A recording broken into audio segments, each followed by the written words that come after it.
कौन ब्रह्मा का पिता है, कौन विष्णु की मां, शंकर का दादा कौन है, हमको दे बता। ये जानने के लिए कृपया सुनिए। जगत गुरु तत्वदर्शी संत रामपाल जी महाराज के अमृत वचन सर्व पवित्र धर्मों के पवित्र शास्त्रों के आधार पर।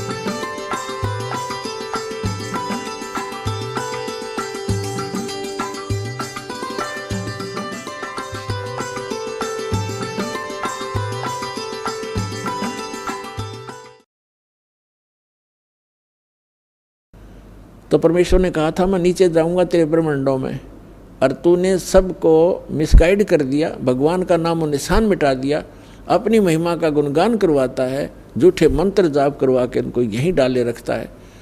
क्या बुरा हाल कर दिया तुमने। मैं वहाँ जाके बताऊंगा सबको, और तेरा भंडा फोड़ करूंगा, बताऊंगा कि तू काल है, तू भगवान नहीं है।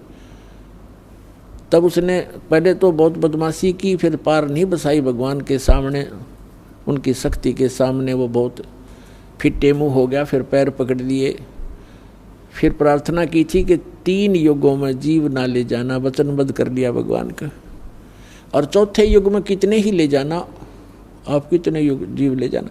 तो काल ने सोचा था कि सतयुग त्रेता द्वापर में इन सब की जो पूंजी है भक्ति की वो नाश करा दूंगा, अनुपासना करते रहेंगे, संसारिक सुख इनके पूर्व जन्म के संस्कारों से इनको मिलते रहेंगे, और कलयुग में ये सब भक्तिहीन हो जाएंगे, और इनको मिसगाइड करवा दूंगा, अपने काल के दूत भेज के सतलोक और सचखंड की महिमा करवाऊंगा, और वो सारे झूठे नाम देंगे, झूठा ज्ञान प्रचार करेंगे। ये बोली आत्मा क्यों भगवान के लिए भटक ही रहे हैं, और जो गुरु पद पर बैठा है उसके ऊपर विद्यार्थी यानी श्रद्धालु को ऑब्जेक्शन नहीं होता, क्योंकि उसको तो कोरा कागज है, उस पर कुछ भी लिख दे।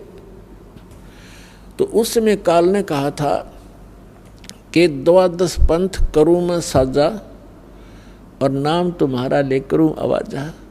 12 पंथ नाम जो ले ही वो मेरे मुख में आन समोई, और अनेक पंथ चलाऊं या विद जीवों को भरमाऊं, तीर्थ वर्ष चतलाऊं देवल देव और धाम पुजवाऊं, या विद जीवों को भरमाऊं, जाओ जोग जीत संसारा, और जीव न माने कहा तुम्हारा, जीव तुम्हारा कहा न माने, हमारी ओढ़ हो बाद बखाने।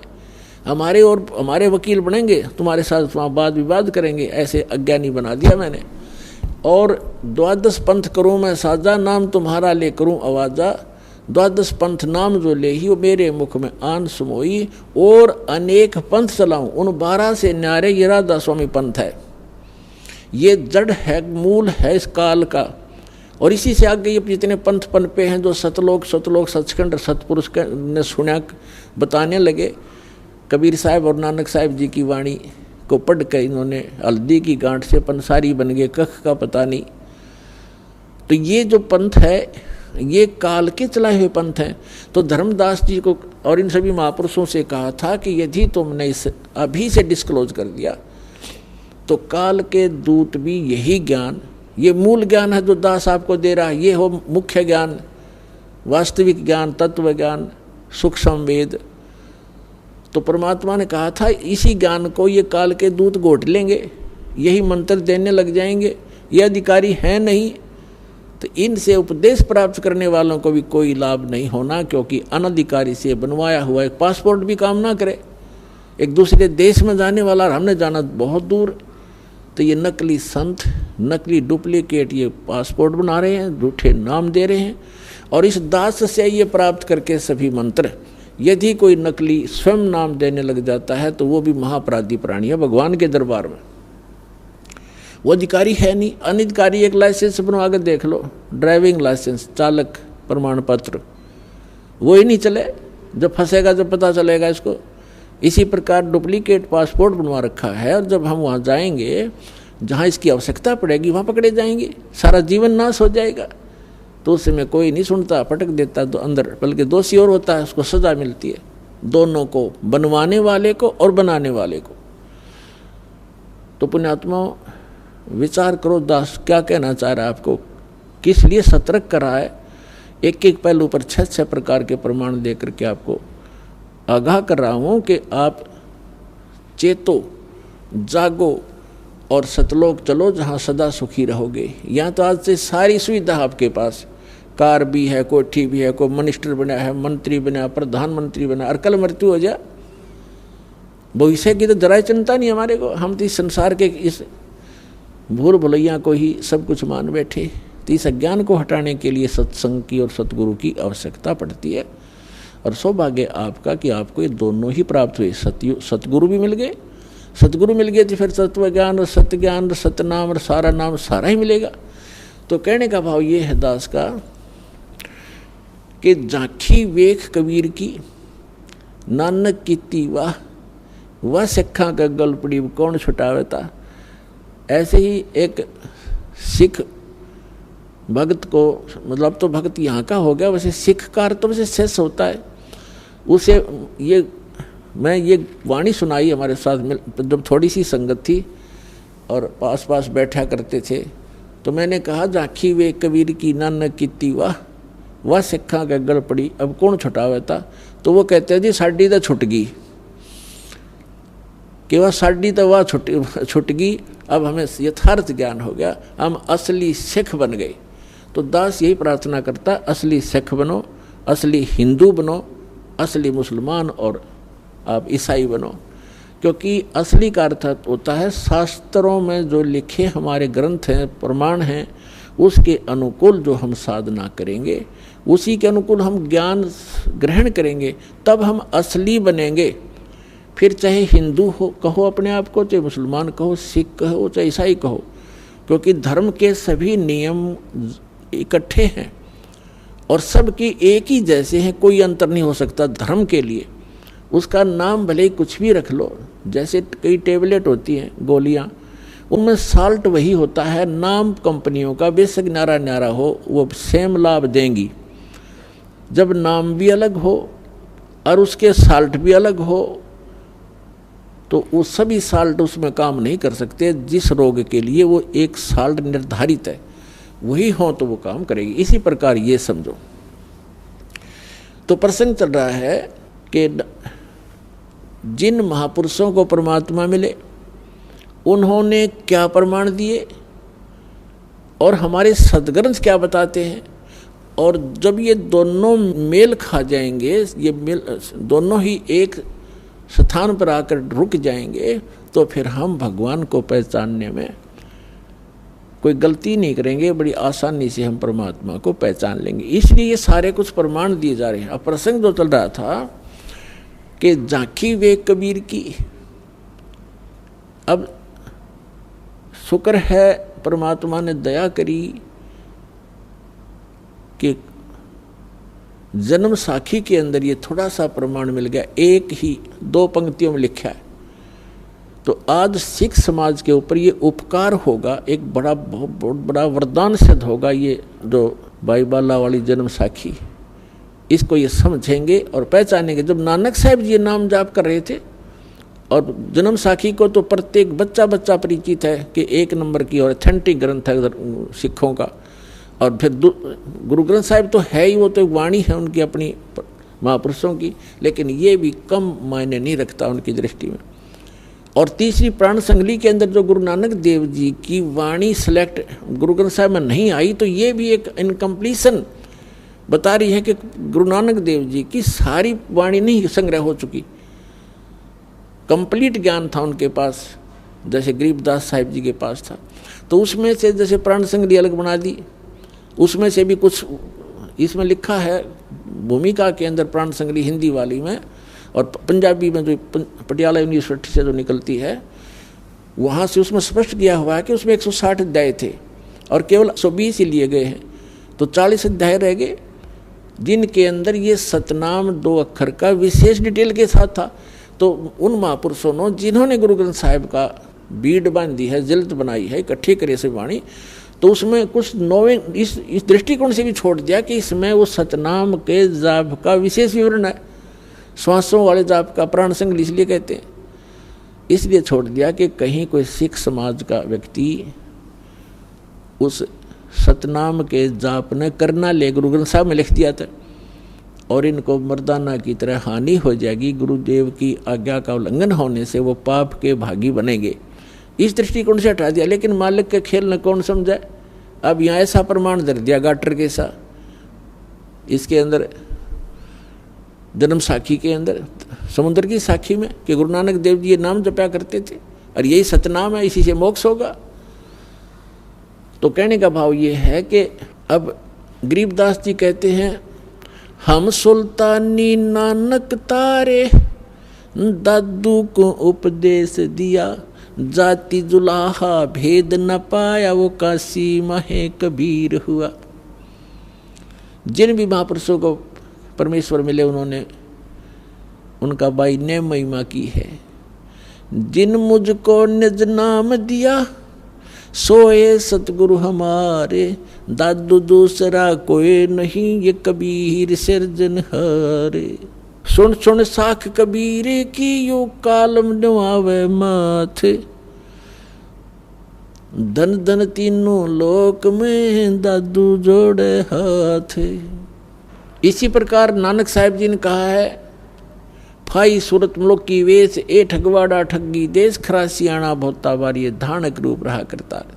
प्रश्न नंबर 24 गुरु ग्रंथ साहिब के प्रश्न नंबर 24 पे अंकित है, पूरा शब्द है ये। और 721 पृष्ठ पे लिखा है कि एक अर्ज गुप्तम पेश तोदर कून करतार, हक्का कबीर करीम तू बेऐब परवरदिगार। ओए होए, एक अर्ज पेश तोदर, एक अर्ज गुप्तम पेश तोदर, आपके चरणों में मेरी एक अरदास है भगवान। हे कून करतार, कून करतार माने शब्द स्वरूपी राम, सबके रचने वाले, करतार माने सबके सृष्टि के करने वाले, रचने वाले। हक्का कबीर, हक्का माने सत्य, अविनाशी, सच्चा, सत्य कबीर, सच्चा कबीर। हक्का कबीर करीम तू, करीम माने दयालु, बेऐब परवरदिगार, आप बेऐब माने निर्विकार, परवरदिगार माने सबका हित चाहने वाले आप हो कबीर साहिब। स्पष्ट नाम लिखा ना। और भी बहुत जगह 731 पृष्ठ पे गुरु ग्रंथ साहिब में लिखा है कि नीच जात परदेसी मेरा, खिन आवे तिन जावे, जाकी संगत नानक रहंदा, कैसे मोड़ा पावे। नीच जात परदेसी मेरा, अगर छोटी जात का तुम कहते वो परदेसी है, वो मेरा मालिक और उसका संग है मेरा। वो एक सेकंड में यहाँ बैठा है, दूसरी सेकंड में वो सचखंड में। तो परमात्मा भी कहते हैं, छिन पहुँचूंगा छिन एक में जन अपने के काज, अरण्य से पूजो मार दो मन नरसिंह दर लो साज। अब और भी सभी महापुरुषों ने। तो इसी प्रकार दास आपको कहाँ लाना चाहता है, गीता अध्याय नंबर 15 के श्लोक नंबर 1 पर हम फिर आते हैं कि जो उल्टे लटके हुए संसार रूपी वृक्ष के सभी विभागों को बता देगा, सवेदवित व तत्वदर्शी संत है, वो सतगुरु है। सतगुरु आए दया करी, ऐसे दीन दयाले, बंदी छोड़ वृत्तास का, जठरग्नि प्रतिपाले। अब क्या बताया है कि सतगुरु आए। इस सतगुरु शब्द को आपके हृदय में जचाने के लिए, समाने के लिए कि सतगुरु किसे कहते, आज के सत्संग का विषय है। और जब तक सतगुरु समझ में नहीं आओगा तो नकली भी सतगुरु। जब आपको ओरिजिनल वस्तु का ज्ञान होगा तो उसके साथ जब डुप्लीकेट को देखोगे तो तुरंत देख लोगे, आपको सारी क्वालिटी का पता होगा। तो रिजेक्ट कर दोगे, नहीं ये सतगुरु नहीं हो सकता। और सबसे बड़ा घोटाला दास ने देखा इस अध्यात्म मार्ग में। 100% घोटाला, 100% है। वो तेरा गजब भैया, इतना अनमोल काम, इतना अनमोल जीवन, ये क्षति पूर्ति तो कभी नहीं हो सकती जो आपके साथ हो रहा धोखा। ये नकली संत और ये गुरु आचार्य शंकराचार्य स्वामी, ये भट्टारे काजी मुल्ला और ये पंडित, तो पुण्यात्मा इतना तो कितना भी गोलमाल ना देखा दास ने किसी भी क्षेत्र में। और सबसे मूल काम जीव का यही है, मनुष्य का, ऋषि को इन्होंने बैठा दिया। तो अब समझ लो, और कोई बड़ी बात नहीं, वो भी भगवान के बच्चे हैं, काल से मिसगाइडेड हैं, वो संत महापुरुष, वो भी भगवान के बच्चे हैं। दास की उनसे भी प्रार्थना है कि आप पुनर्विचार करो। और दास जो इतना संघर्ष करता हुआ आगे बढ़ रहा है परमात्मा के सहयोग से, आप सभी के लिए परोपकार कर रहा है, अपना कोई स्वार्थ नहीं, केवल परमार्थ के लिए कदम रखा है। और आखिरी सांस तक ये सच कहता ही रहूँगा, क्योंकि इससे ही आपका कल्याण होगा। अब जो प्रसंग चल रहा है कि दास आपको वहाँ लाना चाहता है कि सतगुरु किसे कहते हैं। सतगुरु आए दया करी, कौन? गरीबदास साहिब जी की वाणी है यह कि सतगुरु आए दया करी, ऐसे दीन दयाल और बंदी छोड़ ब्रजदास का जठक नहीं प्रतिपाल। इसमें कमाल कर दिया, इतने गूढ़ वर्ड हैं ये गरीबदास साहिब जी को जो ज्ञान दिया है कि सतगुरु आए। सतगुरु वो परमात्मा आए, स्वयं एक सतगुरु का रूप बना, सतगुरु कहलाए। सतगुरु जो यथार्थ ज्ञान मार्गदर्शन करने वाला, आध्यात्मिक यथार्थ ज्ञान देता है, वो सतगुरु होता है। ऐसे दीन दयाल, हमने ऐसी गलती की और हम फिर भी आके हमें संभाल लिया। और बंदी छोड़ ब्रजदास का, ब्रज माने उसका स्वभाव, उसका गुण है। बंदी छोड़ है, बंदी छोड़ माने अमर करूं सतलोक पठाऊं, ताते बंदी छोड़ कहाऊं। बंदी छोड़ हमारा नामम, अजर अमर है अस्थिर ठामम। हमारा बंदी छोड़ नाम है और हमारा स्थान ऊपर है। ऊपर जैसे स्वामी रामानंद जी को परमात्मा मिले और तब उनसे वार्ता हुई कि उन्होंने खुद बताया कि हम ही अलखला हैं कुतुब गोस और पीर, गरीबदास खालिक धनी हमरा नाम कबीर। फिर कहते स्वामी सृष्टा में सृष्टि हमारे तीर, दास गरीबदास जी बता रहे परमात्मा और स्वामी रामानंद जी की वार्ता को अपनी वाणी में परमात्मा से ज्ञान प्राप्त करे। दास गरीब अधर बसूं, अधर माने ऊपर, अधर में, और अवगत सत कबीर मैं ऊपर रहता हूँ। तो यहाँ परमात्मा ने स्वयं आए, सतगुरु आए दया करी, ऐसे दीन दयाल और बंदी छोड़ ब्रजदास का जठक नहीं प्रतिपाल। बंदी छोड़ को डिफाइन किया फिर गरीबदास साहिब जी ने कि कबीर साहब ने अपने आप को बंदी छोड़ कहा कि अमर करूं, जन्म मरण का रोग सदा के लिए समाप्त कर दूंगा, उस सतलोक में ले जाऊंगा तुम्हें। अमर करूं सतलोक पठाऊं, सतलोक भेज दूंगा। अर्थात बंदी छोड़ कहाऊं, बंदी छोड़ हमारा नामम, और हमारा जो स्थान है अजर अमर है अस्थिर ठामम। अजर अमर, अजर माने वहाँ बुढ़ापा नहीं आता, अमर वहाँ कभी मृत्यु नहीं होती। वो हमारा स्थिर अचल यानी वो सदा रहने वाला शाश्वत स्थान हमारा, वो वहाँ हमारी राजधानी है, वो हमारा लोक है। आपको वहाँ ले चलूँगा, इसलिए मैं बंदी छोड़ कर लाता हूँ। तो गरीबदास जी कहते हैं सतगुरु आए। अब जैसे स्वामी जी रामानंद जी को सारा कुछ ज्ञान समझाया, फिर वह थोड़ी सी अकड़ और रहेगी उसके मन में। कहा कि मेरी समाधि लगती है, मुझे प्रकाश दिखाई देता है, मुझे धुनें सुनती हैं। तब मालिक ने कहा 5 वर्ष की आयु में खड़े सामने एक दहाड़क के बालक ने, यानी संसारिक दृष्टि से लोग धानक समझते थे, जुलाहा समझते थे, वो परमात्मा आए थे। क्योंकि वो स्वयं भी कहते हैं हम अवगत से चल आए भाई, हमारा कोई भेद मरम नहीं पाया। फिर कहते हैं मात पिता मेरे कोई ना ही, ना मेरे गरदासी, और जुल्हे का सुत आन कहाया, जगत करे मेरी हासी।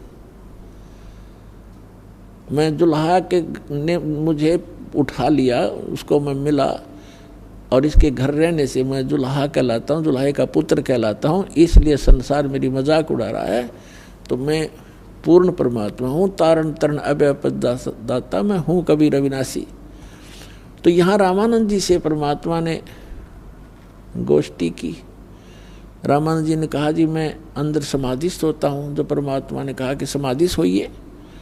अब समाधिस्थ हो क्या, कहाँ जाके त्रिवेणी, कहते हैं योग युक्त प्राणायाम कर और जीत्या सकल शरीर, वो त्रिवेणी के घाट पे अटक रहे बलवीर। आगे जाके 3 रास्ते हो जाते हैं और सामने वाला रास्ता है ऊपर जाने को। तो सामने वाले रास्ते को काल ने ब्लॉक कर रखा है। इनके यहाँ के किसी मंत्र से भी नहीं खुल सकता, ओम से भी नहीं खुल सकता, इसलिए तत्व मंत्र की आवश्यकता है इसके साथ, इस सामने वाले रास्ते को खोलने के लिए। ब्रह्मरंध्र का घाट है, कहते हैं ब्रह्मरंध्र के घाट को खोल न सकता एक, और द्वारे से फिर जाते हैं से बहुत अनेक, वहाँ से धक्के खा के उल्टे आ जाते हैं और उसको अपनी अंतिम उपलब्धि मान लेते हैं। तब परमात्मा ने कहा कि ये 3 रास्ते हो गए, अब कहाँ जाओगे? अग्नि पता नहीं, बस ये पता तुझे मरने के बाद लगेगा। मृत्यु के उपरांत आप जाओगे इस रास्ते, इस मार्ग पे। इस मार्ग में आगे चल के सबसे पहले धर्मराज का लोक मिलेगा, वहाँ आपका अकाउंट होगा और वहाँ से आप जिस भी इष्ट की उपासना कर रखी है उस लोक में आपको भेज दिया जाएगा। आप विष्णु जी को इष्ट रूप में पूज रहे हो, आपको विष्णु लोक में जाओगे और वहाँ अपने पुण्यों को समाप्त करके फिर 84 लाख में फिर आओगे। इन बातों से तो स्वामी जी परिचित भी थे। फिर बताया कि सामने वाला जो मंत्र है ये ब्रह्मरंध्र का द्वार है, इसने खोल के दिखाओ किसी भी मंत्र से, किसी योग से, साधना से, सारे कुछ कर लिया लेकिन नहीं खुला। तो परमात्मा ने कहा कि मैं खोलूं इसको, खोलो जी। तो परमात्मा ने कहा कि मैं सतनाम का जाप करूंगा श्वास से और ये तुम्हारा ये गेट खुलेगा ब्रह्मरंध्र वाला। तो सतनाम का जाप मालिक ने, वो तो लीला थी, वैसे भी खोल सकते थे लेकिन हमारे लिए हथियार बताया है, तो तुरंत वो कपाट खुल गए। सतगुरु खोल ले बजर कपाटा, बजर के कवाड़ खुल गए एकदम फटाक देसी। तो परमात्मा रामानंद जी को लेकर गए ऊपर, काल दिखाया इस ब्रह्मांड के अंदर, उसकी सची 3 स्थान दिखाए, जहाँ रजोगुण प्रधान अक्षेत्र, जहाँ तमोगुण प्रधान अक्षेत्र, जहाँ सतोगुण प्रधान अक्षेत्र है, जहाँ पर ये 3 पुत्रों को उत्पन्न करता है। फिर ऊपर तपस्शिला दिखाकर फिर जो 11वां द्वार पार किया, 11वां द्वार प्रवेश होता है इस 7 संख ब्रह्मांड जो है अक्षर पुरुष का, उसमें प्रवेश होते हैं। और वो सतनाम का जो दूसरा मंत्र है तत्, उसकी शक्ति से और उसकी कमाई से उसमें प्रवेश किया जाता है। फिर 12वां द्वार है जो अक्षर पुरुष के लोक की सीमा को पार करके भंवर गुफा में प्रवेश करते हैं। तो भंवर गुफा से आगे सतलोक आ जाता है। भंवर गुफा तो वैसे प्रत्येक ही लोक में जाने के लिए वो आती है, प्रत्येक की वो अपने अपने डोडी सभी की लग बनी हुई है। तो फिर 12वां द्वार पार करके सतलोक आता है। अभी तक ये कोई 10वां शोर मचा रखा था।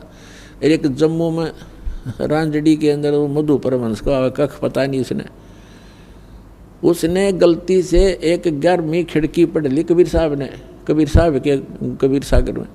छाती कुटे 11वां द्वार पा गया, किसी को नहीं ब्रह्मांड में पता 11वां द्वार पा गया। वो तो उसने तो वो पा गया जैसे हंसी में लिखा बोर्ड के बरुवाला आगे अगला ना पड़ा 30 किलोमीटर 35 किलोमीटर। तो वही बात है कि कबीर साहब की वाणी में 12वां द्वार बताया है, 12 दर मद बसे मोरा बालुम ताहवा ध्यान लगाओ हो। गरीबदास जी ने कहा है कि असंग जन्म तना मरत्या होगे जीवित क्यों नाम रह रे, और 12 दर मद महल मठ बोरे बहुर ना दे रह रे। वो 12वां द्वार पार करके वो स्थान है जहाँ पुनः जन्म नहीं होता। तो इस प्रकार जब रामानंद जी को ऊपर ले गए और सिंहासन पर एक गुंबद के अंदर बहुत बड़ा सुंदर सिंहासन है, सफ़ेद मालिक के सिर पे मुकुट है और ऊपर सफ़ेद ही छत्र है और मालिक के मुकुट से बहुत गजब की बहुत ही अच्छी एक प्रकाश और चमक अजीब व गरीब है। तो वहाँ जाकर रामानंद जी ने देखा कि सचमुच भगवान तो ये है। तो कबीर साहब चौर करने लगे उस परमात्मा के ऊपर, नीचे से बालक रूप में गए थे। थोड़ी सी देर में वो सिंहासन पर विराजमान परमात्मा खड़े हुए, जिसके एक रोमकूप में करोड़ सूर्य करोड़ चंद्रमा मिला जितना नूर है उस मालिक की रोशनी का, वो भी फीकी पड़े। करोड़ सूर्य करोड़ चंद्रमा की रोशनी एक रोम की, इतनी शोभा दाता की। वो खड़े हुए और कबीर साहब बैठ गए उस सिंहासन पर, असंग ब्रह्मांड के सिंहासन पर। 5 वर्ष का बालक विराजमान हो गया। रामानंद जी की बुद्धि चक्कर काट गई कि ये जुलाहे का बालक और ये परमात्मा दिखे सामने खड़ा, ये तो अंडरस्टूड हो गया भी यहाँ आकर के। और इस पर बालक बैठ गया भगवान के सिंहासन पर, और भगवान ने आसन छोड़ दिया। इतने में क्या देखा कि वो चौर करने लग गया। जो मालिक बैठे थे असंग ब्रह्मांड के स्वामी, और 5 वर्ष का बालक सिंहासन पर तख्त पर बैठा, उस पर चौर करने लगे। अब रामानंद जी का सिर घूम रहा था कि ये हो क्या रहा है। इतने में क्या हुआ, वो ये सोच रहा था इनमें भगवान कौन सा है। तेजो में शरीर जो वाला भगवान था, वो 5 वर्ष के बालक जो सिंहासन पर बैठा था उसमें समा गए, और वहाँ उस उतनी ही तेज उस मालिक के 5 वर्ष के बालक के उस शरीर की होगी। एक एक रोम को इतना तेजों में हो गया, और चौर अपने आप घूम रहा है। तब परमात्मा ने कहा कि रामानंद, अनंत कोट ब्रह्मांड का एक रति निभार, और सतगुरु पुरुष कबीर हैं ये कुल के सिरजनन, गरीबदास जी का। तो परमेश्वर ने कहा कि आप अभी भ्रम में थे बच्चा, और जाओ अब नीचे अपना। अब स्वामी जी जो ही वापस आए, और परमात्मा ने वहाँ कहा था कि सतनाम से मोक्ष होगा, इस ओम के नाम तो नहीं। तुम ओम नाम पर गाटा जोड़ रहे हो। तुमने तब हासी तल देख लिया 35 किलोमीटर, 35 ना पड्डा, बरवाला जुड़े बैठ के जोड़ा टेक के ये बरवाला आ गया। तब उन्हें नीचे छोड़ दिया। नीचे छोड़ता एकदम समाधि टूटी, शरीर से बाहर होश में आया। समाधि क्या चीज़ है? अंदर हमारे नज़ारे बने हुए, इस बॉडी के अंदर चैनल लगे हैं जिसको कमल कहते हैं, कमल चक्कर कहते हैं। एक सबसे नीचे गणेश जी का चक्र है, ये रीढ़ की हड्डी है, ये भी बैकबोन बोला जिसने। इसके एंड में जहाँ गुदा के पास ये समाप्त होती है, उससे 2 उंगल ऊपर गणेश जी का एक चक्र है, कमल जैसी पंखड़ियाँ की एक आंतड़ी सी बनी हुई हैं। और उसको जब इस प्रथम मंत्र में आपको दिए जाते हैं, इन सभी कमलों को ये चैनल ऑन करने के लिए मंत्र दिए जाते हैं, ताकि कि अब आपके सब के भक्तिहीन हो, और ये सभी कमल पिचके पड़े हैं जैसे गाय भैंस के दूध ना हो सतन में।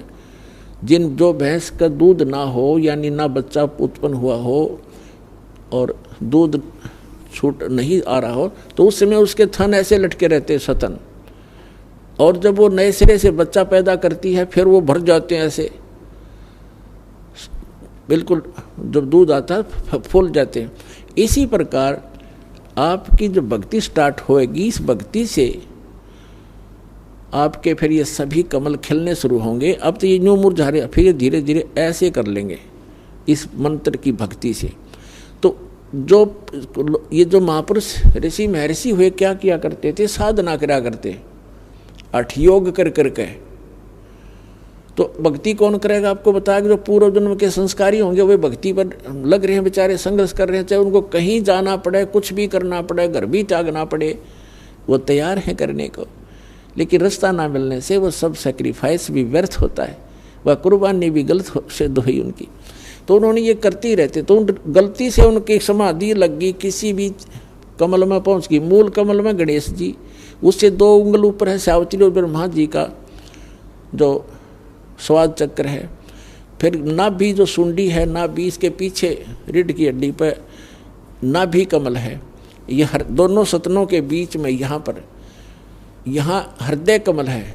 तो नाभि कमल में विष्णु और लक्ष्मी जी का चैनल है, जो उसके लोक में जो कार्य हो रहे हैं इस बॉडी के अंदर सबको सब देख सकते हैं, जिनके ये चैनल ऑन हो गए, वर्किंग में आ गए। अभी तो सब ये कंडम हुए पड़े हैं, कनेक्शन है नहीं आपके पास, ही चल लेंगे क्यों करें। तो अब फिर कंठ कमल है, ये कंठ कमल, इसके यहाँ नहीं, यहाँ पर जाए थोड़ी सी बैंड होती है, तो यहाँ पर इस दुर्गा जी का अष्टंगी का माया का कमल है। और फिर आगे त्रिकुटी, त्रिकुटी यहाँ वैसे बताई जाती, यहाँ नहीं होती, यहीं बैक साइड में एक सीधा ऊपर से आ रहा है। फिर यहाँ सहस्रार कमल है, यहाँ पर जहाँ हिंदू चोटी रखा करते वो सहस्रार कमल की पहचान थी। तो कहने का भाव ये है कि ये चैनल लगे और गलती से वो ऋषि किसी चैनल में प्रवेश कर गया पिछले, और उसमें क्या नज़ारे हैं, जैसे कि अप्सराएं नाच रही हैं, कहीं पर झरने बह रहे हैं, कहीं पर कोई झांकी निकल रही है किसी उस देव की, कहीं कुछ हो रहा है। तो वो समाधि तभी टका है ये मन, इसने यहाँ से कोई अलग वस्तु अच्छी दिख जाए वो वहाँ कुछ देर टिक जाता है। तो हम सोचा करते समाधि ला रहे हैं ये, और ये डोहे थे डले, डिम्ब करें डूंगर चढ़ाएं ये अंतर झिनी जोल, और जग जाने भक्ति करें ये बोवें सोल बबूल। तो समाधि जैसे आप 3 घंटे उसमें जाते हो, फिल्म में जाया करते थे, अब तो नहीं जाना है और ना हम जाते हैं। तो 3 घंटे का पता नहीं चला था कि उसमें एक तो एक बकवास देखने मिल रही थी, तो मन तो वहीं टकेगा जहाँ इसने बकवास पाओगी। आप कहीं बस स्टैंड पर खड़े हो बस की इंतज़ार में, कभी बैठेगा और फिर उठ कर देखेगा कोई आई बस है, यानी 2 मिनट नहीं टकने दे आदमी ने, और वो हजारों वर्ष बैठ के किस लिए कि अंदर वो बकवास देखा करते। तो ऐसे ही रामानंद जी समाधिस्थ होकर बकवास देखा करता। जब वो नीचे आया और सामने वो परमात्मा फिर 5 वर्ष की आयु का सामने बैठा पाया, हाथ जोड़कर और चरणों में गिर के कहते हैं, तब क्या कहा कि बोलत रामानंद जी सुनो कबीर करतार, नहीं तो धाने कर जुलाहा छोटी नीच मेरे से दूर हो जा। दूर खड़ा कर रखा था पर्दा ला के, और फिर कहते हैं कि बोलत रामानंद जी सुनो कबीर करतार, गरीबदास सब रूप के तुम ही सर्जनार। दोहू ठोड़ है एक तू भया एक से दो, और गरीबदास हम कारणे आए हो समग दो। तुम साहेब तुम संत हो, तुम सतगुरु तुम हंस, और गरीबदास तेरे रूप बिना और न दूजा अंश। अब दास आपको ये समझाना चाहता था कि सतगुरु आए दया करी, ऐसे दीन दयाल और बंदी छोड़ वृत्तास का जठक नहीं प्रतिपाल। तो यहाँ रामानंद जी भी कह रहे कि तुम साहेब तुम परमात्मा ही भी तुम ही हो, और तुम साहेब तुम संत हो, जो संत के अंदर एक क्वालिटी होनी चाहिए वो आप हो। तुम सतगुरु तुम साहेब तुम संत हो, तुम सतगुरु तुम हंस, सच्चे गुरु भी आप ही हो। एक हंस यानी एक भक्त, हंस कौन होता है? पक्षी होता है, जो उसमें क्वालिटी होती है दूध और पानी को अलग अलग कर देगा चोंच डबोती। तो आप हंस भी आप ही हो जिसने दूध और पानी छान लिया, भिन्न भिन्न कर लिया सच्चाई, सच्चा ज्ञान क्या है और गलत ज्ञान क्या है।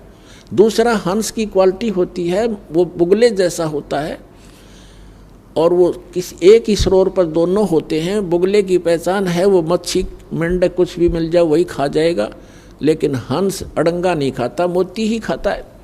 तो इसी प्रकार हंस का मतलब है ये संसार के जो राजनीति, यहाँ के जो पद, इसके लिए सारा जीवन खो देना, ये माया जोड़ना, ये तो है एक बुगले का काम। और हंस का काम है इनसे हटकर राम नाम के मोती खावे, तो हंस कहलाता है। तो यहाँ बताया है कि तुम साहेब तुम संत हो, साहेब माने भगवान, और तुम सतगुरु तुम हंस, सतगुरु भी आप ही हो क्योंकि सच्चा ज्ञान आपके पास है। तुम एवं माता चाहे पिता, तो वो गुण है और ये भी गुण आपके अंदर ही है। और गरीबदास तेरे आप बिना परमात्मा और न दूजा अंश। तो यहाँ दास को समझाना चाहता है कि ये सतगुरु तो 15वें अध्याय के प्रथम श्लोक पर फिर आते हैं कि सभी उल्टे लटके संसार की वृक्ष सभी विभाग बता देगा सवेदवित, और सतगुरु परमात्मा ही हो सकता है और सतगुरु हो ही नहीं सकता। परमात्मा बिना सच्चा ज्ञान देगा कौन? बच्चे अपने पिता की सारी जीवन शैली को कैसे बता सकते हैं? वो खुद ही बतावे और लिख दे तब आगे हम बता सकें। तो परमात्मा स्वयं ही सतगुरु ही बनकर आते हैं, और ये वेद बताते हैं कि वो परमात्मा ऊपर के लोक में बैठा है, वहाँ से सिंहासन के पर बैठा है, राजा की तरह देखने वहाँ से चल कर आता है, अच्छी आत्माओं को मिलते हैं और सच्चा ज्ञान देता है उनको, वो सतगुरु। तो यहाँ क्या बताया? सतगुरु रूप में आए परमात्मा ने गीता अध्याय नंबर 4 के श्लोक नंबर 32 में सच्चिदानंद घन जो अपनी मुख कमल से वाणी बोलते हैं, अक्षर पुरुष एक पेड़ है सरपुरुष वाकी डारे और तीनों देवा शाखा ये पात रूप संसारे। उस परमात्मा ने 600 वर्ष पहले अपनी सच्चिदानंद घन ब्रह्म की वाणी में सुख संवेद में अपने मुख से बोला है कि अक्षर पुरुष एक पेड़ है, जमीन से बाहर जो दिखाई देता उसको पेड़ बोलते हैं, और जड़ गुप्त है वो नहीं बताई, वो दास बताने आया है उसकी, उस परमात्मा का भेजा उसका दास कि वो कबीर इज गॉड, जो मूल रूप भगवान है, सबका मालिक। तो यहाँ परमात्मा ने गीता अध्याय नंबर 15 के श्लोक नंबर 1 में बताया है कि जो इस संसार रूपी वृक्ष से सब विभाग बता देगा वो है तत्वदर्शी संत, वो सतगुरु है। तो उस परमेश्वर ने आके बताया अक्षर पुरुष एक पेड़ है, सरपुरुष वाकी डार, निरंजन जिसको ज्योति निरंजन कहते हैं, और तीनों देवा शाखा हैं, ये पात रूप संसार, विभाग बता दिए सारे। तो ये सतगुरु की पहचान है। तो कहते हैं तुम कौन राम का जपते जापम अर्थात कटना तुम्हारे तीनों तापम। तुम जिन भगवानों की भक्ति करते हो उनसे तुम्हारे 3 ताप भी नाश नहीं हो सकते, भूत प्रेत भी नहीं भाग सकते, और तुम मोक्षतः 100 कोस की बातें। और सतगुरु मिले सर्व सुख होई। अब सतगुरु मिलेंगे सब सुख होंगे। अब आपको कुछ भक्तों के अनुभव दिखाते हैं, परमात्मा कबीर परमेश्वर की शरण माने के बाद उनको कैसे सुख मिले, पहले वो कितने कष्ट से जीवन जी रहे थे, और परमात्मा ने आज उनको हाथों पर रख लिया। समर्थ का शरणा गहो रंग होरी हो, और कभू ना हो काज राम रंग होरी हो। अब देखिएगा, सुनिएगा उन भक्तों के अपने मुख से अनुभव। नमस्कार सर। सर सर क्या शुभ नाम है जी आपका? मेरा नाम सर अखिलेश दास हैगा। मैं ग्राम महुआ चाचर, जिला हरदोई, यूपी का रहने वाला हूँ। सर क्या काम करते हैं आप? सर मैं राजमिस्त्री हूँगा। सर संत रामपाल जी महाराज की शरण में आने से पहले आप कौन सी भक्ति करते थे? सर मैं इनसे पहले जो है हमारे घर में जो है ब्रह्मा विष्णु महेश की ये पूजा वूजा और जो व्रत करते थे, देवी दुर्गा माता का जो व्रत करते थे, हम भी कभी कभी व्रत करते थे। और जो है ये हमारे इधर जो डिस्ट्रिक्ट के सीतापुर में पड़ता है नाभी सारायण अमावस, वहाँ हर जाते थे जो है। और यही जो शंकर जी का स्थान है कि गोला लखीमपुर में, वहाँ भी जाया करते थे। लेकिन मेरे घर में कोई जो है सुख शांति नहीं होती थी, सब परेशान रहते थे। कोई लड़ाई झगड़ा मुकदमेबाजी, बहुत परेशान रहते थे। बीमारी सारे कुछ बचन नहीं हो रही थी, बहुत परेशान रहते थे सब। तो सर संत रामपाल जी महाराज की शरण में आप कैसे आए? संत रामपाल जी की महाराज की शरण में ऐसा है, हम यहाँ से गए थे अपने सिस्टर की शादी में, शाहजहानपुर में मेरी मौसी की लड़की है, वहाँ गए थे। वहाँ शादी के बाद में मैं जो है मेरे पैर में दर्द होने लगा। दर्द होने के बाद में जो है वहाँ पे वो कुछ दर्द होने लगा, तो हमने सोचा ऐसे ही हल्का होगा। मैं फिर गाजियाबाद आया था, गाजियाबाद में मैं काम करता हूँ राजमिस्त्री का। उसके बाद में मेरे पैर में दर्द होने लगा, सवारी मिली नहीं, तो मैं अपने घर चला गया गाँव हरदोई महुआ चाचर को। वहाँ पे मेरे पैर में पता नहीं क्या हो गया, तो बहुत तेज़ दर्द हुआ। तो मैंने जो है डॉक्टर के पास ऑपरेशन करवाया। ऑपरेशन से वो इन्फेक्शन हो गया मेरे शरीर में, पूरा खून सा काला जैसा हो गया, पूरा शरीर में जहर हो गया समझ लो। इतना दर्द हो रहा था कि पूरे शरीर में फोड़े जैसे बन गए थे। इतना दर्द हो रहा था जैसे कि लग रहा हो कि अब मेरी जान बस निकलने ही वाली है, बहुत तेज़ दर्द हो रहा था। फिर वहाँ से लेकर के गए तुरंत हरदोई हॉस्पिटल में, कटिहार नर्सिंग होम गए, बड़ा हॉस्पिटल रहेगा, वहाँ लेके गए। वहाँ पे बस तुरंत इलाज हुआ ना।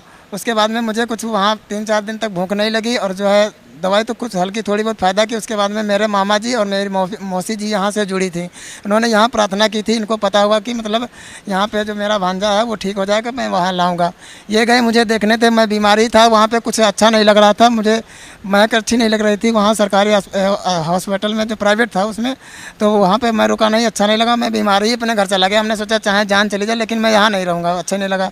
फिर वहाँ पर जो है हमने कहा जो परमात्मा करेंगे तो करेंगे। फिर वहाँ मेरे मामा जी ने ज्ञान गंगा पुस्तक दी, उस पर जो है उन्होंने कहा कि इनसे कहो कि महाराज जी आप ठीक कर देंगे हमको। ठीक होने के बाद में सतलोक आश्रम बरवाला में हम वहाँ दर्शन करने आएंगे। तो हमने सोच लिया कि परमात्मा जी अगर आप जो है ठीक कर दें तो हम कभी आपका आश्रम देखेंगे। मैंने कभी ये तक नहीं सोचा था कि कोई मैं गुरु बनाऊँगा या कुछ आगे भक्ति करूँगा। फिर उसके बाद में मैं ठीक हो गया, तो मैं गाजियाबाद में रहता था। मैं अपने हृदय से सोचता था कि मैं कभी सतलोक आश्रम बरवाला या रोहतक जाऊँगा, देखूँगा कि आश्रम कैसा है। वहाँ पर जो है मैं ये सोचता था। एक बार जो है मेरे मामा जी आ गए, हमने सोचा चलो मैं भी चलता हूँ। यहाँ पे देखा कि मैं सोचा था कि यही ऐसे ही दर्शन करेंगे और उसके बाद में फिर वापस आ जाएंगे। मैंने देखा कि यहाँ स्वयं परमात्मा आए हुए हैं। तुरंत मुझे पता चला कि परमात्मा आए हुए हैं। तुरंत मैंने अपनी मर्जी से नाम ले लिया और जो है भक्ति करने लगे। और भक्ति करने के बाद में हमको जो लाभ मिलते हैं, जो शास्त्रों में लिखा है कि परमात्मा जो है सब लाभ देते हैं, उनके मर्यादा में रहो। तो जो है हमारे घर में पहली बात तो मेरे फैमिली में भाई भाई में वो फर्जी मुकदमे सब चलते थे, उसमें भी मतलब अपने आप वो खारिज हो गया। मैं गया तक नहीं तारीख लेने तक, अपने आप खारिज हो गया। जो मेरे विरोधी थे वही अपने घर के बन गए। मैं किसी से विरोध नहीं करता हूँ कि परमात्मा ने कहा है कि जो तो को कांटा बहे ताको वो तू फूल, कबीर परमात्मा ने कहा। तो मैं उनसे भी विरोध नहीं मानता। जो मेरे से मुकदमा किए थे मैं उन्हीं से बोलता चलता हूँ। मुकदमा भी खारिज हो गया। वो फैमिली मेम्बर भी थे, वो साथ में खाना खाते हैं और उनको भी यहाँ लाया मैं, उनको नामदान भी दिलवाया। उसके बाद में मेरे घर में जो है रहने के लिए भी परेशानी दिक्कत थी, मकान भी सारा परमात्मा की दया से सारे लाभ मिल रहे हैं। मैं और बाकी मेरे मम्मी के ब्लड प्रेशर हाई हो जाता था। उसके बाद में जो है मैंने परमात्मा से प्रार्थना की कि गुरुजी मेरी मम्मी का जो है ब्लड प्रेशर हाई हो जाता है। उसके बाद में परमात्मा ने कहा चलो देख लेंगे हम। उसके बाद में मम्मी यहाँ आई तक भी नहीं है, उनको जो है लाभ मिल गया। घर में कोई बीमारी नहीं रहता, हमारा भी शरीर ठीक रहता है। मेरा भाई एक है वो भी यहीं आता है, लगभग हर महीने बुला लेते हैं। 2 महीने में तो ज़रूर ही मैं आ जाता हूँ यहीं दिल्ली से। परमात्मा की दया है ऐसी हमारे घर पर बस। तो सर संत भगत समाज को क्या संदेश देना चाहते हैं आप? मैं भक्त समाज को यही संदेश देना चाहता हूँ, जो भी कोई आदमी जो भगत होता है उसको जो है सुख से ही जो सुख होते हैं वो पुण्य से ही होते हैं और पाप से ही दुख होते हैं। पाप कोई काटने वाला है नहीं, पाप काटने वाले हैं तो वो स्वयं कबीर परमात्मा हैं, वो उन्हीं का अवतार संत रामपाल जी महाराज हैं।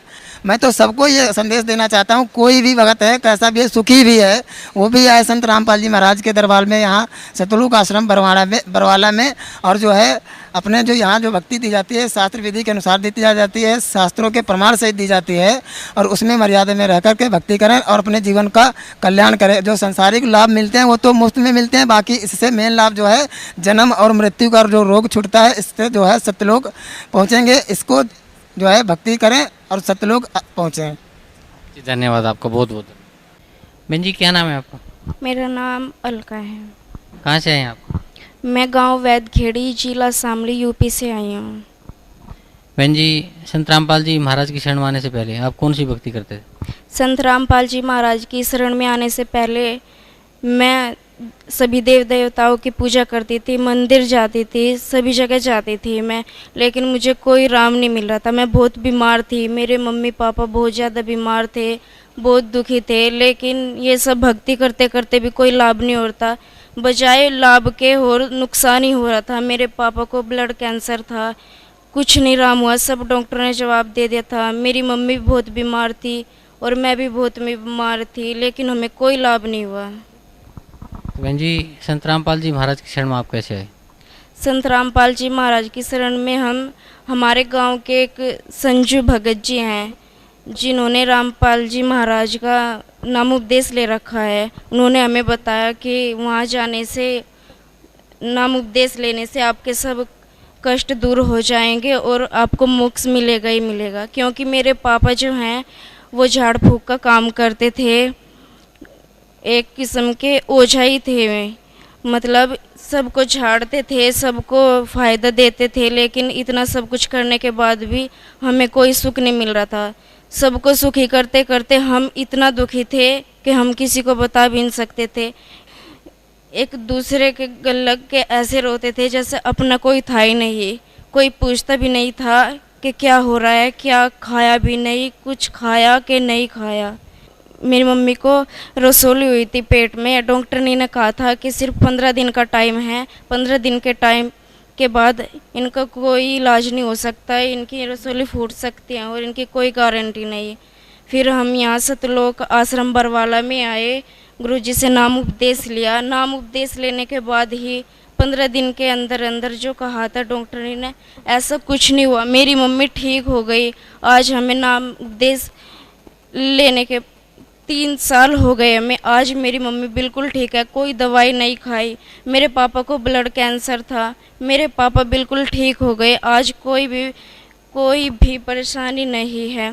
और मैं एक दिन स्कूल जा रही थी, ऐसे ही नाम जाप करते करते, पहला नाम मिला हुआ था, स्कूल जा रही थी, एक भैंस ने इतनी जोर की टक्कर मारी मुझे कि मुझे पता भी नहीं चला पल भर में क्या हो गया। मैं साइकिल से इतना जोर की गिरी, पुल पे से इतना जोर की गिरी कि शायद उस दिन मैं बच नहीं पाती। लेकिन मुझे ऐसा महसूस हुआ जैसे कि संत रामपाल जी महाराज ने मुझे अपनी गोद में उठा लिया। मुझे खरोंच तक नहीं आई और मेरी जो मम्मी थी वो भी ठीक हो गई, मेरे पापा भी ठीक हो गए। आज हम परमात्मा की दया से बिल्कुल खुश हैं।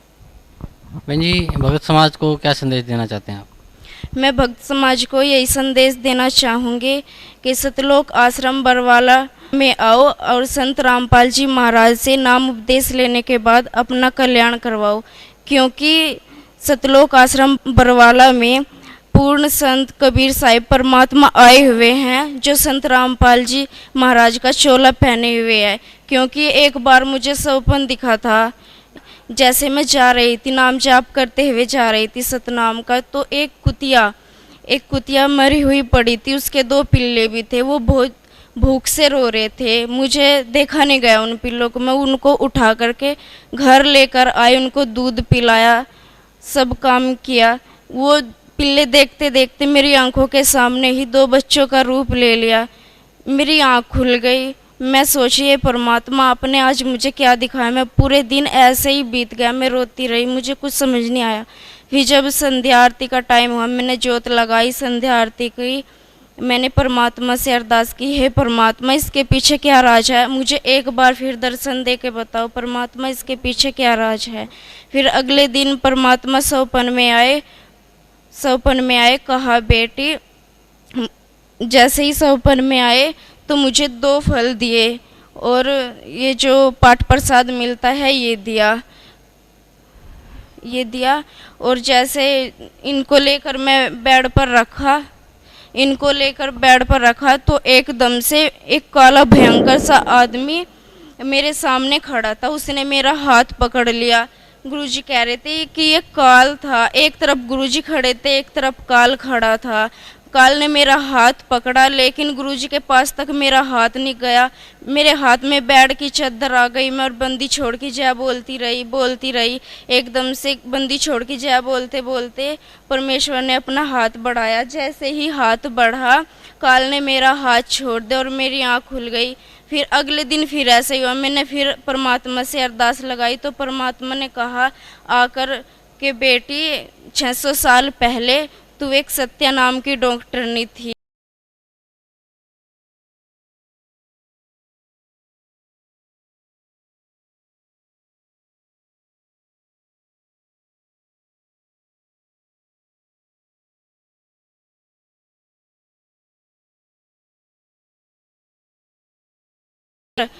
जब हम खुद चलकर पृथ्वी पर आएंगे उस वक्त आपको भेजेंगे। मैं तो भक्त समाज को यही संदेश देना चाहूँगी कि वो परमात्मा कबीर परमेश्वर धरती पर आए हुए हैं, उनसे नाम उपदेश ले और अपना कल्याण कराए। सत साई। धन्यवाद बहन जी, बहुत बहुत नमस्कार सर। सत साहिब जी, बंदी छोड़ सतगुरु रामपाल जी महाराज की जय। क्या शुभ नाम है जी आपका? जी भक्त अमनदास, सर कहाँ से आए आप? तहसील रतिया, जिला फतेहाबाद से जी। सर क्या काम करते हैं आप? जी मैं फतेहाबाद में एक इंस्टीट्यूट रन कर रहा हूँ जी, परमात्मा की दया से। सर संत रामपाल जी महाराज की शरण में आने से पहले आप कौन सी भक्ति करते थे? जी जगत गुरु तत्व संत रामपाल जी महाराज की शरण में आने से पहले हमारा परिवार राधा स्वामी पंथ से ब्यास से जुड़ा हुआ था और माता पिता जी वहाँ 18 साल से वहाँ जा रहे थे और दास भी कई बार ब्यास में गया और उनके सेंटर बने हुए हैं अलग अलग गांव में। दास वहाँ भी रविवार के बुधवार को सत्संग होता तो श्रद्धा नहीं थी, जैसे रविवार को छुट्टी होती तो कहते पिताजी कहते भी चलो सत्संग में जाना है, ये धक्के से मन मार के जाना भी हाँ भी ठीक है। ज्ञान नहीं था, जाते कहते वहाँ बैठे नींद आती रहती, सुनते सत्संग उनका। वही उस टाइम ये था कि लेकिन ये जरूर था कि ये पंथ सबसे ऊंचा पंथ है, राधा स्वामी पंथ सबसे ऊंचा पंथ है, ये पहले यही था दिमाग में। और परमात्मा की दया से मेरे दास की गुरुद्वारा में श्रद्धा थी। मैं डेली सुबह उठ के सुबह 5 बजे उठना, यानी कि और गांव में जैसे थे लड़के मेरी एज के, चाहे किसी ने केश रख रखे हैं या बाल रख रखे हैं, दाढ़ी रखी है, तो लेकिन वो नहीं जाते थे, वो तो मीट मांस भी खाते थे, शराब भी। लेकिन दास सुबह उठ के 5 बजे जाते, वहाँ गुरुद्वारे की साफ़ सफाई करनी। वहाँ गुरुद्वारे में टूट श्रद्धा थी। जब घर आता तो पिता ये इतराई कर, वो कहते गुरुद्वारे में परमात्मा नहीं है भैया। अब वो उनका डेली हमारे साथ बहस होती, मैं नहीं मैं तो यहीं जाऊँगा भाई, मेरे को यही श्रद्धा है। लेकिन परमात्मा की दया से वहाँ जा रहे थे, इस तरह मैं गुरुद्वारे में यानी कि दास की श्रद्धा थी, वहाँ जाते थे। तो सर जैसे आपका परिवार आपको राधा स्वामी सत्संग में ले जाता था और आप गुरुद्वारे में भी जाते थे, तो उन सब एक्सरसाइज का मैं तो ये कहूँगा कि आप भक्ति तो करते नहीं थे, तो जो एक्सरसाइज आप करते थे, उधर सेवा करते थे, उधर जाते थे, तो उससे आपको क्या लाभ होता था? ये लाभ तो मेन तो ये था कि हमें ये ज्ञान वहाँ जो राधा स्वामी के सत्संग में आते थे, ये तो ज्ञान हो गया था कि वो भी जैसे कहते थे, नकल तो वो भी करते हैं, कहते ऐसा कोई सतलोक है, सचखंड है, अंदर ध्यान लगाओ, धुन को सुनो और 10वें दरवाजे को खोलो, प्रकाश ही प्रकाश है, परमात्मा निराकार है। ये ज्ञान उनके सत्संग में जाने से जरूर हो गया था। लेकिन गुरुद्वारा में पता नहीं परमात्मा की बाणी थी, परमात्मा बंदी छोड़ कबीर साहब की उनकी बाणी, इसलिए दास की हो सकता है परमात्मा ने दास को वहाँ से जोड़े रखा। लेकिन उनके सत्संग में जाने से ये हो गया था धीरे धीरे, लेकिन ये लगने लगा था हाँ भी ये इनके पास है, बताते हैं सतलोक है, सचखंड है, देवी देवता की पूजा नहीं करनी चाहिए, और ये सब उनके सत्संग से पता चला था। लेकिन दास का उस टाइम कोई भाव नहीं था, बस जा रहे थे, ये नहीं था कि सतलोक जाना है, सचखंड है, ऐसा कोई ज्ञान नहीं था ये। तो सर संत रामपाल जी महाराज की शरण में आप कैसे आए? जी दास अप्रैल 2011 की बात है जी। दास यानी कि एकदम परमात्मा ने प्रेरणा की, जैसे गुरुद्वारे जाते, जैसे उनके साथ सत्संग में जाता था रविवार को, तो उसमें श्रद्धा बढ़ने लगी एकदम। तो परमात्मा की प्रेरणा हुई, जैसे लगातार मैं जाने लग गई, रविवार को जाता, बुधवार को जाता, 1-1.5 महीना लगातार ऐसे गया। तो मेरे को ये लगने लग गया भी इनके पास ज्ञान है, मैं ध्यान से सुनने लगा भी हाँ ठीक है, भी मन में ये प्रेरणा होगी भी नाम लेना चाहिए यहाँ से। ऐसे ही मैं इनके सेंटर में एक बार रविवार को गया, जो इनके नंगल गाँव है, हमारे गाँव के पास है कि नंगल गाँव, उनका सेंटर आ रहा उसमें, वहाँ पे हम गए। तो वहाँ पे दास ने सत्संग सुना। वहाँ पे एक मेरा दोस्त था पहले, तो वो यानी कि 3-4 साल बाद मेरे को मिला था, उनका परिवार भी राधा स्वामी था, वो वहाँ अपनी माता जी को छोड़ने आया था, तो मैं उससे वहाँ मिला, 3-4 साल मिला था। मैंने अभी कैसे भी, तो मैं भी ठीक है सत्संग बहुत अच्छा है, मैं तो भी नाम लूँगा। तो उस टाइम अप्रैल की बात है, तो सितंबर में इनकी ये पर्चियाँ होती हैं, यानी कि वहाँ से हरियाणा पंजाब की अलग अलग ब्यास में, इस तरह मैं भी सितंबर में मैं ब्यास जाऊँगा, भी नाम लूँगा। तो उसने कहा मेरे को एक वर्ड कहा था, एक ही बात कही थी, वो भक्त था यहाँ से जुड़ा हुआ था, लेकिन वो भी चोरी जुड़ा हुआ था। उसने अपने परिवार में नहीं बताया था कि मैंने संत रामपाल जी महाराज से विदेश ले रखा है। उसने मेरे को कहा कि परमात्मा को पहचानना मुश्किलों से पाना बिल्कुल आसान है। भी ये कैसे कहते भी, आप कभी घर आना मेरे, उसके एग्ज़ाम चल रहे थे, मेरे को प्रेरणा परमात्मा ने की थी, लगातार सत्संग में जा रहा था, यानी कि वो भक्त से मिलवाना था परमात्मा ने। तो दास ने उसको फ़ोन करता, मैं बार बार भी मैं आपके साथ आना चाहता हूँ, वो कहता मेरे एक बार एग्ज़ाम चल रहे हैं, यानी कि इतनी कसम होगी कौन है वो परमात्मा, कहते परमात्मा को पहचानना मुश्किल पाना आसान है। तो इस तरह यानी कि मौका मिला। तो उनकी दादी की डेथ हुई थी, तो उनके घर में गुरु ग्रंथ साहिब का पाठ रखा हुआ था, तो उसने मेरे को वहाँ बुलाया था कि दादी का, बाकी परिवार तो जुड़ा राधा स्वामी, तो वो सब कुछ करते थे अपना। तो दास वहाँ गया जी, वहाँ जाके उसने यानी कि मेरे को परमात्मा की दया से उसने मेरे को सारी सृष्टि रचना सुनाई, और उसने मेरे को सारे जो ब्यास वाले नाम देते हैं 5 नाम बताए जी। मैं हैरान हो गई, मैं क्या करता वो तो कहते हैं लिखने में नहीं आता, पढ़ने में नहीं आता, ये नाम कैसे भी, मतलब कबीर साहब की बनी हुए नाम है, ये 5 नाम काल के हैं, और पूर्ण परमात्मा वो कबीर साहब हैं। वो ग्रंथ साहब पढ़ा था जी, उस टाइम वो जो पाठी था वो पढ़ने वाला वो उस टाइम नहीं था, उनकी ड्यूटी में नहीं था, तो मेरे को खोल के दिखाया हुआ ग्रंथ साहब। मेरी श्रद्धा थी, मैं गुरुद्वारा जाता था, परमात्मा ने श्रद्धा पहले बना रखी थी, तो उसने मेरे को खोल के दिखाया। 24 नंबर पेज पे लिखा था, फाई सूरत मुल्क की वेश, ए ठगवाड़ा ठगी देश, खरा स्याना पोता बार, ए तानक रूप रहा करता। यानी कि वही दानक कहते, कबीर साहब दानक एक लीला करके गए थे, सहश्री राय थे कलयुग में, एक दानक की लीला करके थे, जुलाहा की नीरुणिमा उनके ले गए थे उनको घर, लाए तराब पे प्रकट हुए थे। तो उसने एक 721 नंबर पे दिखाया, हक्का कबीर करीम तू बे ए परवरदिगार। यानी कि दास ने एकदम ही परमात्मा की इतनी रजा हुई, मैंने तुरंत ही स्वीकार कर, वाकई परमात्मा कबीर साहब हैं, वो मेरे को लेके चलो, कब चलना है, मैं नाम लेने के लिए तैयार हूँ, मेरे को कल ले चलो। वो कहता मेरे एग्ज़ाम चल रहे हैं, तो कहता एक बार सत्संग सुनो। उसने मेरे को मेमोरी कार्ड दिया जी, मैंने 2005 के सत्संग बरवाला के, मैंने 10 दिन में वो 40 सत्संग लगभग सुन ली जी। तो परमात्मा की जयंती थी 15 जून 2011 में, तो उस दिन हम फर्स्ट टाइम उसके साथ आया, आए सत्संग सुना, तब भी मैंने कहा भी मैं नाम लेता। वो कहता अभी भी रुक जा, अभी तो ज्ञान समझ ले पहले, भी डॉक्यूमेंट ना होना, क्योंकि तुम्हारा परिवार राधा स्वामी है। दास ने फिर और 10, यानी कि मैं उसको कहता, लेकिन मैं दास की प्रेरणा 26 जून 2011 को बंदी छोड़ रामपाल की महाराज से इस दास को यहाँ से नामदान प्राप्त हुआ। सर संत रामपाल जी महाराज से नाम उपदेश लेने के बाद आपको क्या लाभ मिला? प्रथम तो जी दास को ये ज्ञान ही था जी कि सतलोक सचखंड आखिर कौन क्या है। राधा स्वामी पंथ में जुड़े थे वो यही कहते थे कि परमात्मा निराकार है और सत्यलोक सचखंड में प्रकाश ही प्रकाश है। लेकिन बंदीश्वर रामपाल जी महाराज की शरण में आने से पता चला कि परमात्मा साकार है, उनका नाम कबीर देव है, कबीर साहब है, और सतलोक सचखंड में सारी सृष्टि है। असल वहाँ पे हम अपनी गलती से काल के साथ इस कालोक में आए। तो बंदीश्वर रामपाल जी महाराज की दया से प्रथम तो हमें ये मोक्ष मार्ग मिला, और बंदीश्वर रामपाल ने ऐसी दया की, जब मैं जी घर से जब मैंने उपदेश लिया 26 जून 2011 को, मैंने घर बिना बताए उपदेश लिया जी, क्योंकि राधा स्वामी पंथ से जुड़े हुए थे माता पिता। तो मेरे को ये था कट्टर राधा स्वामी थे, वो मेंबर भी थे उनकी, जो कमेटी होती है इनकी गांव में। तो दास चोरी नाम 3-4 महीने बिना बताए घर से आता रहा, गुरु से प्रार्थना करते परमात्मा दया करो, मैं चोरी आता हूँ जी, परमात्मा दया करेंगे। परमात्मा ने बड़ी कृपा की, दास ने घर पे माता जी से चर्चा की, उनको सत्संग में लाया। एक दिन उनको भी चोरी घर से नाम दिलवाया, परमात्मा बंदीश्वर रामपाल जी महाराज ने उनको शरण में लिया। वो भी 3-4 महीने ऐसे चलते रहे। तो परमात्मा ने दया की, जब दास को 3-4 महीने हो गए, परमात्मा ज्ञान हुआ, तो मैंने घर पे बता दिया पिताजी को, मैंने भी वहाँ से उपदेश ले लिया है।